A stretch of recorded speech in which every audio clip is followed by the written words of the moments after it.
Hello बच्चों, तो आज कर लेते हैं सैम्पल पेपर सेकंड। फर्स्ट मैंने अभी कुछ दिन पहले ही अपलोड किया था संडे को। आज हम सेकंड के कुछ क्वेश्चंस कर लेते हैं। देखिए एमसीक्यूज़ मैं नहीं कर रहा हूँ, वो मैं बीच बीच में पोस्ट करता रहता हूँ, तो आप वहाँ से क्वेश्चन देख सकते हो एमसीक्यूज़ के। तो अभी इसको स्टार्ट करते हैं। अ स्मॉल अमाउंट क्वेश्चन है, a small amount of quick lime मतलब calcium oxide, calcium oxide is added to water. Name the type of reaction that has taken place and define it also. State two observation that you will make in the reaction. देखिए सबसे पहले तो reaction जो होगी that would be a combination reaction. Why it is a combination reaction? Because a single product is formed by two or more reactants. Because a single product is formed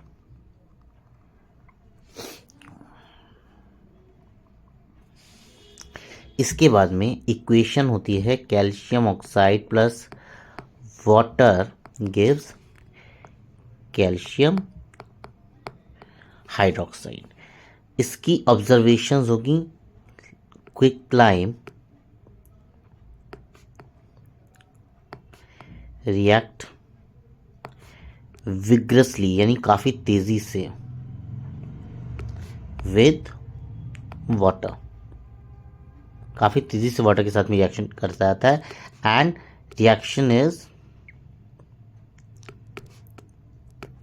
highly exothermic. Why highly exothermic?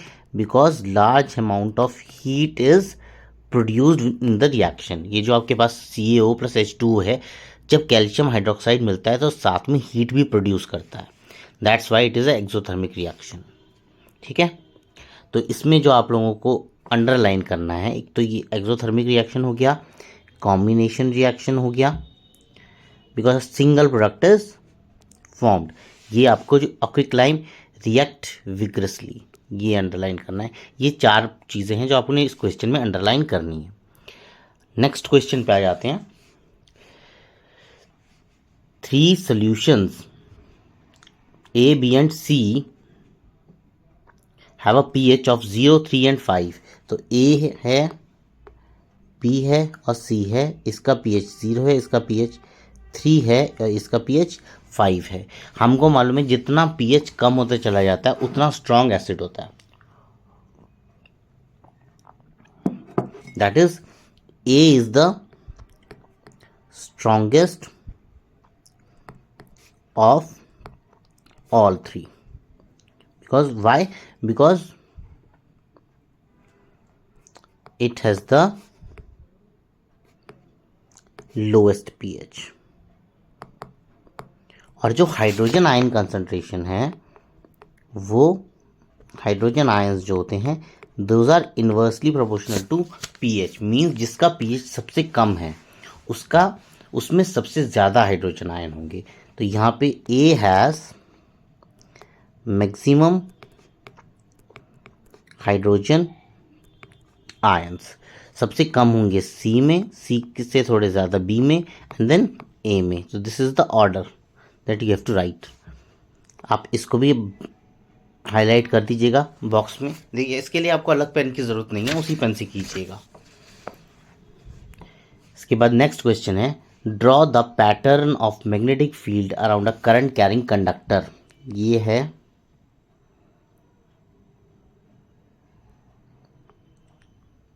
इसमें जो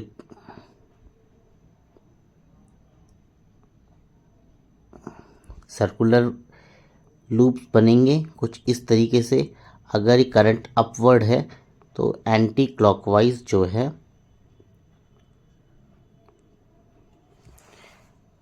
magnetic field इसमें generate होगा। With the what will how does the strength of the magnetic field produce changes with the increase in conductor.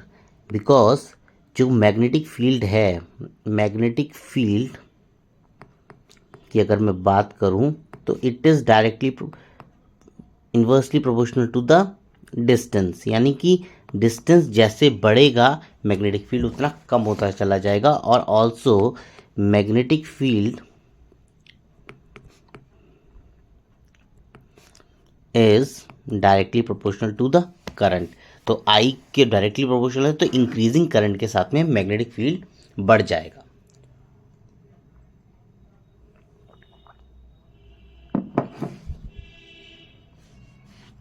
Next है a metal X combine with non metal Y by the transfer of electrons. Equation कुछ इस तरीके से बनेगी, x और Y add हो रहे हैं, कंबाइन कर रहे हैं और फॉर्म कर रहे हैं जेड, और now they are reacting by the transfer of electrons.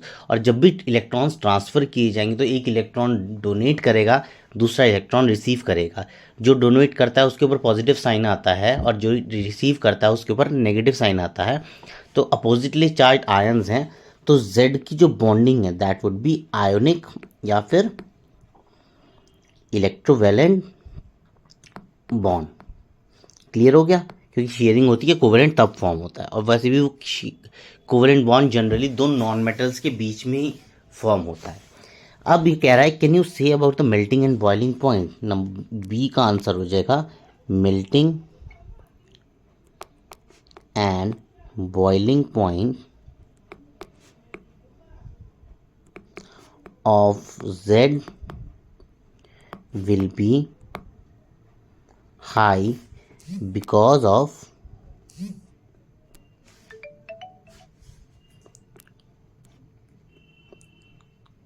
strong ionic attraction। इसकी वजह से इनका जो मेल्टिंग और बॉइलिंग पॉइंट है वो बहुत ज़्यादा होगा। नंबर सी कह रहा है ये कंपाउंड डिसॉल्व होगा कि कैरोसिन या पेट्रोल। रिमेंबर बेटा, कैरोसिन और पेट्रोल होते हैं ऑर्गेनिक सॉल्वेंट, और जो आयोनिक बॉन्ड होते हैं दे आर आयोनिक कंपाउंड्स जो होते हैं they are insoluble in organic solvent. Since Z is in ionic compound, it is insoluble in organic solvent. ये कैरोसिन पेट्रोल आपके ऑर्गेनिक सॉल्वेंट्स में ही आएंगे। What problem can one face if he or she is suffering from the deficiency of hemoglobin? अब यहाँ पर ये question है, हीमोग्लोबिन क्या काम करता है? Haemoglobin, haemoglobin has RBC, blood has RBC, RBC is haemoglobin. तो haemoglobin has the task of transporting oxygen in the hemoglobin is responsible for transporting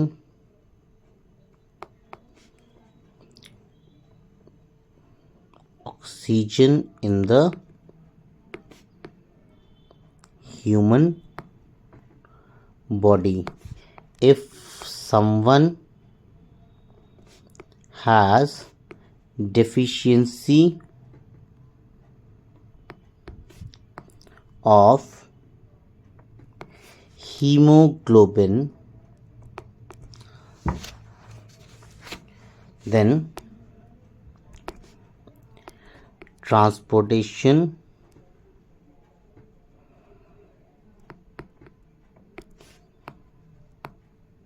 of oxygen will be imbalanced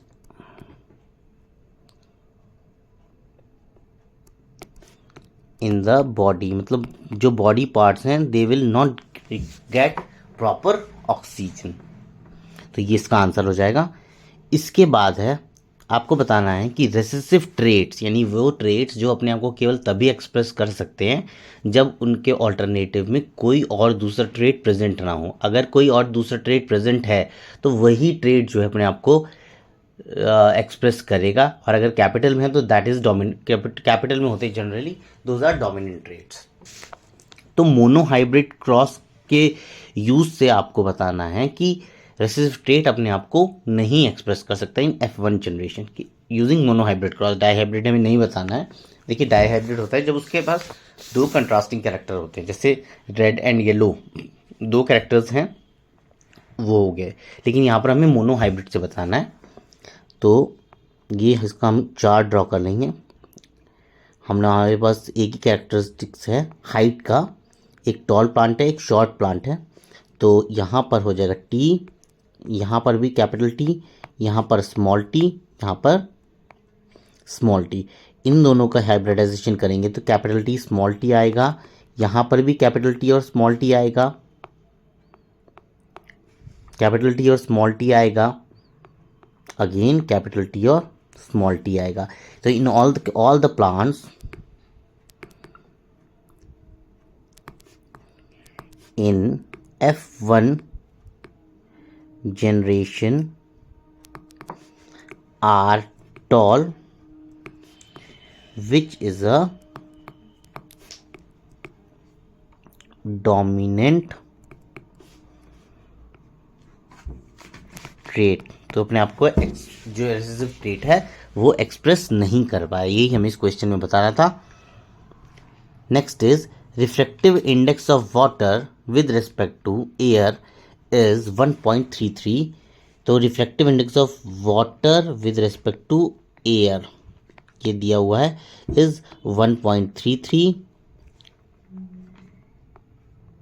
और हमको निकालना है the refractive index of air with respect to water. यानी कि अगर आपके पास ये है और refractive index of air with respect to water ये इक्वल्स टू 1 होता है, रिलेशन है हमारे कोर्स में, मैंने वीडियो में भी बताया था। तो मैं बोल सकता हूँ कि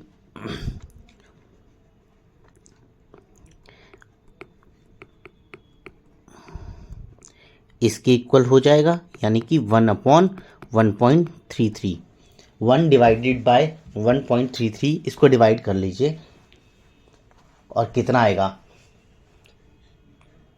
तो ये around 0 point something less than 1 आएगा आंसर इसका। तो ये हमारे पास इसका आंसर हो जाएगा। For the same angle of incidence the refractive angle in two medium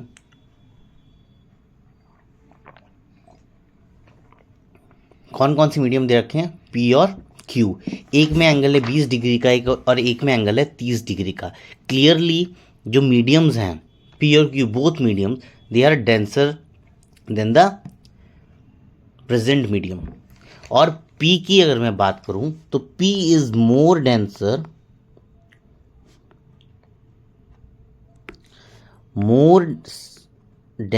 the medium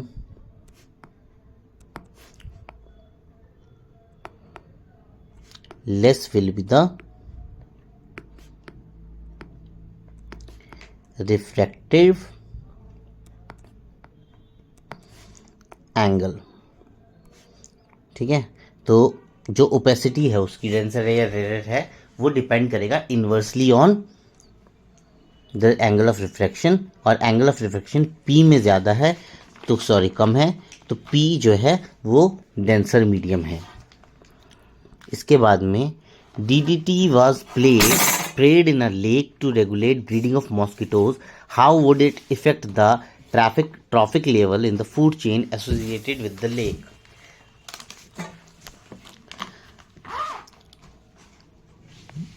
DDT will move in across each trophic level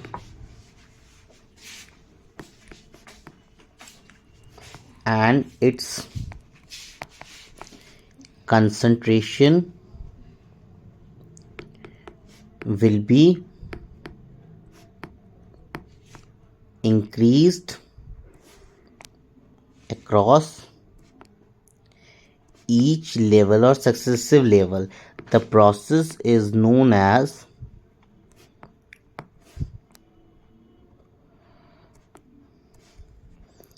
biomagnification. ये तो हमने वो प्रोसेस को डिफाइन कर दिया जिससे कि DDT की कंसंट्रेशन बढ़ती चली जाएगी। नाउ इसने लेक के बारे में बात किया है, तो लेक के बारे में सबसे पहले आएगा सन, सन के बाद में फाइटोप्लैंक्टॉन्स, फिर जू प्लैंक्टॉन्स, फिर small fish and then big fish. So इसकी जो कंसंट्रेशन होगी DDT की वो बिग फिश में सबसे ज़्यादा होगी, since it occupies the highest trophic level in the food chain.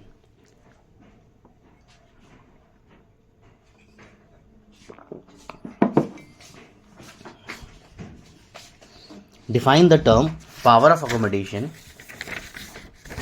और मॉडिफिकेशन बताना है आई के कर्वेचर में, जिससे कि हम नियर बाई ऑब्जेक्ट्स को क्लियरली देख पाते हैं।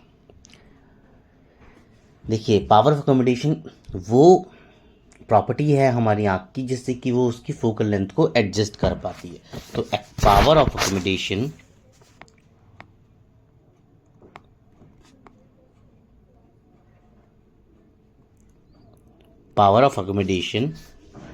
is the property of eye lens,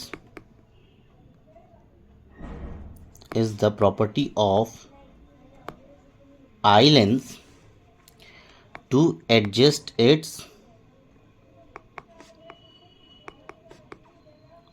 focal length को एडजस्ट क्यों करना है? So as to focus the object जो कि हमारी आंख से अलग अलग डिस्टेंस पे लोकेटेड हैं।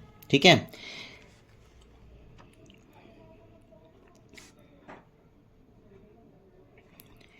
यहाँ क्योंकि उसने objects enables us to see objects clearly, दोनों ऑब्जेक्ट के देने पड़ेंगे आपको, डिस्टेंट भी और व्हेन, एक सेकेंड रुकिए, when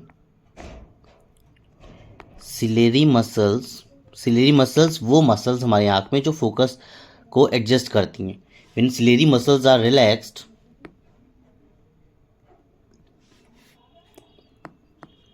the eye lens becomes thin and its focal length is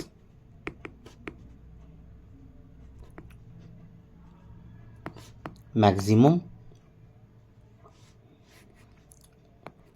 In this condition we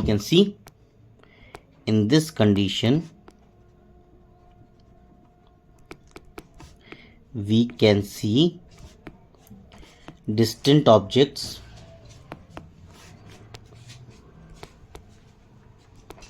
clearly.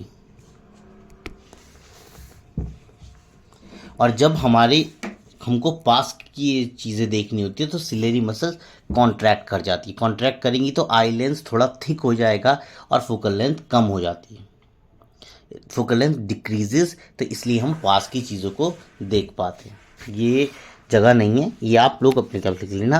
When ciliary muscles are contracted, when we have to see look at the nearby objects, तो ciliary muscles थोड़ा contract कर जाती हैं, contract कर जाएंगी तो हमारा जो आई लेंस है थोड़ा थिक हो जाएगा और जो फोकल लेंथ है वो कम हो जाती है। तो in this condition we can see the nearby objects clearly. यहाँ पर मैंने जो डिस्टेंट ऑब्जेक्ट हैं उसके लिए आंसर लिखा हुआ है, इसका आप खुद लिख लीजिएगा। How the resistance will be change if the wire length is halved. देखिए, रेजिस्टेंस का जो फॉर्मूला होता है वो बेसिक फॉर्मूला ये होता है L/A, और जब हम किसी भी वायर को आधा करेंगे तो उसका जो एरिया है वो डबल हो जाएगा। आप खुद देखिए, किसी भी वायर को मोड़ें तो उसकी थिकनेस बढ़ जाएगी तो एरिया उसका डबल हो जाएगा। नाउ जब हमने ये सब चेंज किया तो रेजिस्टेंस भी बढ़ेगा, रो नहीं बढ़ेगा, बिकॉज रो केवल कब बढ़ता है जब उसका मटेरियल चेंज होता है। L'/A'। अभी रो तो एज इट इज रहेगा, L' की जगह हम लिख सकते हैं L/2 और A' की जगह लिख सकते हैं 2A। तो R' की जो वैल्यू आएगी वो आएगी 1/4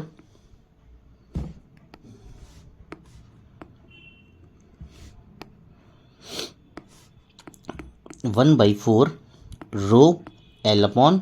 ए, ये रो एल अपॉन ए तो हमारे पास रेजिस्टेंस ही था, तो यानी कि आर डैश जो आया that is equal to 1/4 R. जो नया रेजिस्टेंस आया वो पहले वाले रेजिस्टेंस का 1/4 हो गया। नेक्स्ट क्वेश्चन की अगर हम बात करें तो आता है what is excretion and osmoregulation. देखिए एक्सक्रीशन जो है, excretion is the process of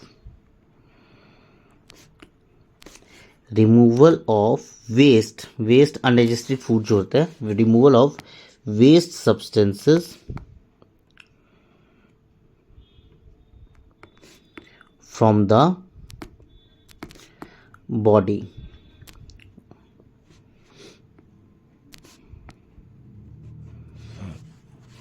और osmo regulation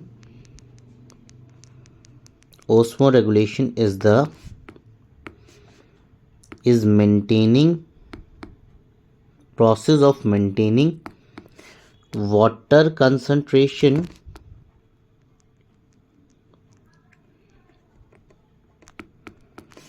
and ions in the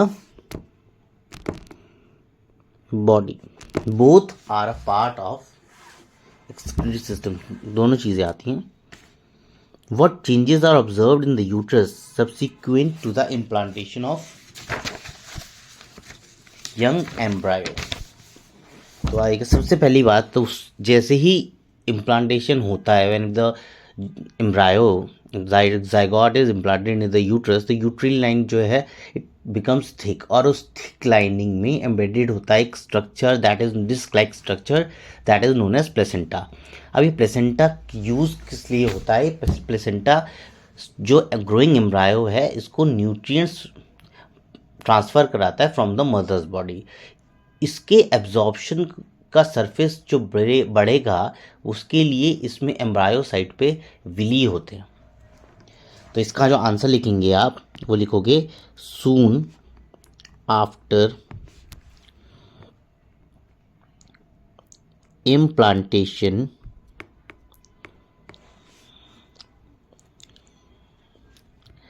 a special disc-like tissue known as placenta is formed. इसके बाद में this is a disc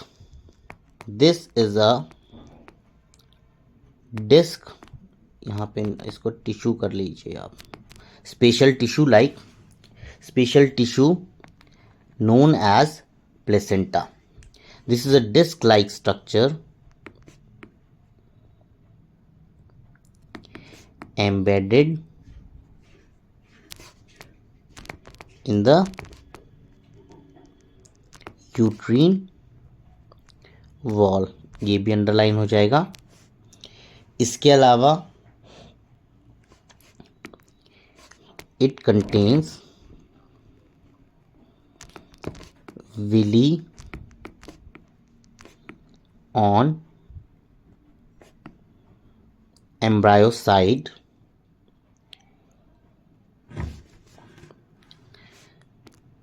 which provides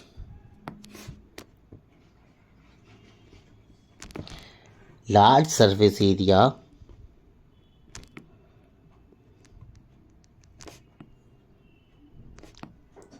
for glucose and oxygen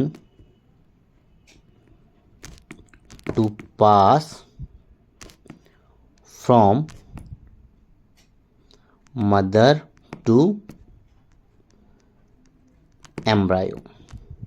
ये पूरा का पूरा आंसर है। Large surface area को हम लोग अंडरलाइन कर देंगे। इसके बाद लुईस डॉट स्ट्रक्चर ड्रॉ करना है हमें इथाइन का। अब इथाइन का जो मॉलिक्यूल है दैट इज C2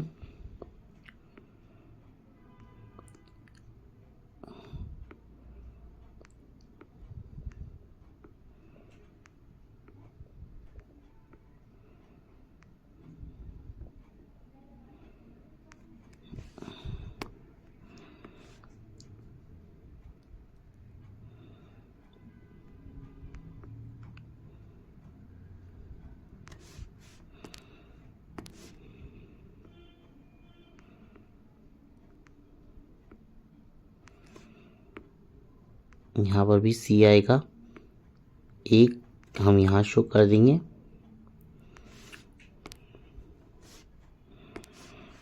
यहाँ पर हमने हाइड्रोजन शो किया है। हाइड्रोजन जो होगा वो ये बॉन्डिंग करेगा, उसको ऑक्टेट नहीं कंप्लीट करना, उसको ड्यूप्लेट कंप्लीट करना है।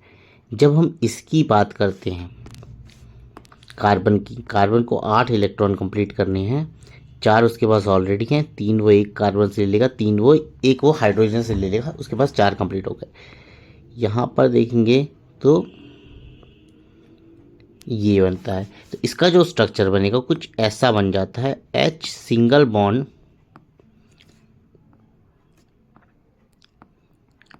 3, 1 2 3 4 5, तो टोटल 5 कोवेलेंट बॉन्ड्स जो हैं इथाइन में पाए जाते हैं। इसके बाद में explain giving reason the bending of shoot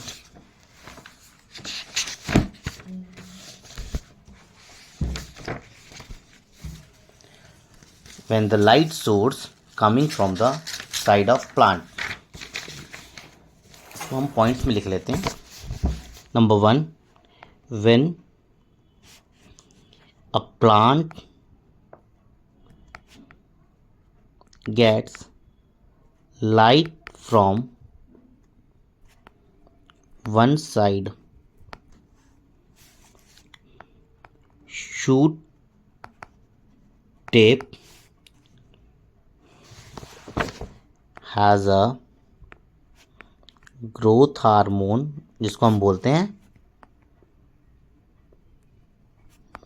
called auxin. इसके बाद में इट डिफ्यूजन होता है from the high concentration to the low concentration, तो डिफ्यूज होता है दूसरी साइड पे जहाँ पर कम रोशनी है, अदर साइड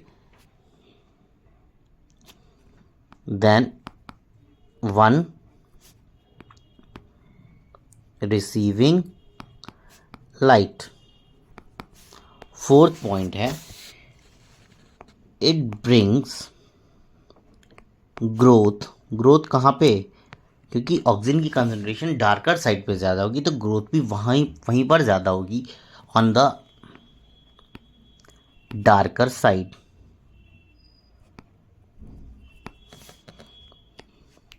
अब आएगा सिंस, अब क्योंकि ऑक्सीजन की कंसंट्रेशन डार्कर साइड पे बढ़ गई है तो वो जो स्टेम है थोड़ी बेंड नज़र आएगी, किस तरफ, जहाँ पर कम रोशनी, जहाँ पर रोशनी ज़्यादा पड़ रही है, ऑक्सीजन की कंसंट्रेशन कम है। तो since this side grows more,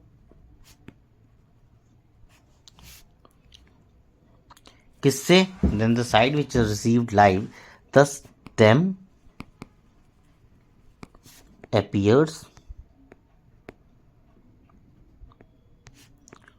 to be bent towards light। और इस फिनोमेना को हम लोग अदर देन ऑक्सीजन भी कुछ बोलते हैं, that is a tropic movement, और इसको हम लोग बोलते हैं फोटोट्रॉपिज्म, क्योंकि जिस डायरेक्शन में लाइट आ रही है वो बेंड भी उसी डायरेक्शन में कर रहा है। करता किस वजह से, ऑक्सीजन की वजह से करता है, लेकिन जो फिनोमेना होता है उसको हम लोग ट्रॉपिक मूवमेंट बोलते हैं। इसके बाद में reflective index of glass and water are 3/2 and 4/3। तो ग्लास का रिफ्लेक्टिव इंडेक्स देख लेते हैं, that is equals to c by velocity and in glass।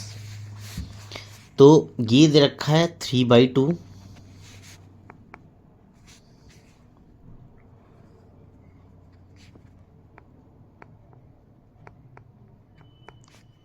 is equals to c upon 2 into 10 raised to the power 8। इस 2 से ये 2 cancel हो गया, दैट मीन्स c कितना आया हमारा 3 into 10 raised to the power 8 metre पर सेकेंड। अब वो कह रहा है find the speed of light in vacuum, ये हमने पता कर लिया। इन वाटर, तो वाटर के बारे में अगर हम बात करें तो C/VW हो जाता है, दैट मीन्स कि 4/3 इज इक्वल्स टू सी हो गया 3 इंटू 10 की power 8 upon velocity in water. तो जो वेलोसिटी इन वाटर आएगी वो आएगी 9 इंटू 10 की 8 अपॉन 4 मीटर पर सेकेंड। ये हो जाएगी वेलोसिटी इन वाटर।